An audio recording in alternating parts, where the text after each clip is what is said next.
Hello friends, आज की इस वीडियो में हम बात करने वाले हैं अंग्रेज़ों ने किस प्रकार भारत में शासन किया और किस प्रकार भारत में रहकर भारत को ही दगाबाजी दी। देखिए दोस्तों, अंग्रेज़ों का मेन मकसद था भारत को लूटकर अपने देशों में ले जाना, यानी कि ब्रिटिश साम्राज्य की स्थापना करके ब्रिटेन और इंग्लैंड में सारा सामान और जितना भी सोना चांदी था देश भर में सभी को वहाँ पर ले जाना। क्योंकि दोस्तों, औरंगज़ेब और जितने भी मुग़ल हुए हैं उनके टाइम पर अपने देश की जीडीपी यानी भारत की जीडीपी इतनी थी कि आज की डेट में चीन और रूस दोनों की जीडीपी होगी बराबर।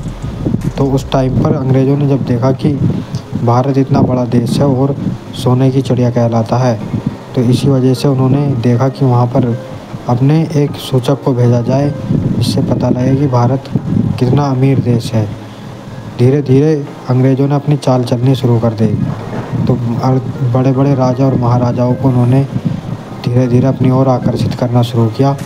और दोस्तों, वे अपने साथ अंग्रेज़नियों को भी लाते थे, जिनमें खूबसूरत लड़कियां होती थीं, वो उनको लाते थे और राजा महाराजाओं को भेंट कर देते थे और उनकी तरफ वो आकर्षित हो जाते थे। तो दोस्तों, इस प्रकार उन्होंने धीरे धीरे ईस्ट इंडिया कंपनी को भी बढ़ावा दिया और ईस्ट इंडिया कंपनी को भारत में इस प्रकार जमाया गया कि बड़े बड़े राजाओं से ये बात रखी गई कि ये कंपनी आप सभी को मुनाफा देगी और अच्छे अच्छे नए नए कारोबार निकलेंगे और कर्मचारी भी अच्छे काम करने लगेंगे। लेकिन दोस्तों, उनका मेन मकसद कुछ और ही था।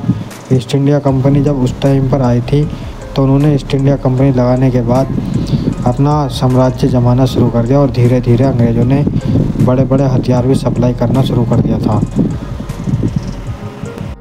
तो दोस्तों, इस प्रकार ईस्ट इंडिया कंपनी ने हमारे देश में कब्जा कर लिया और अंग्रेज़ हमारे देश को इस प्रकार लूट कर चले गए थे।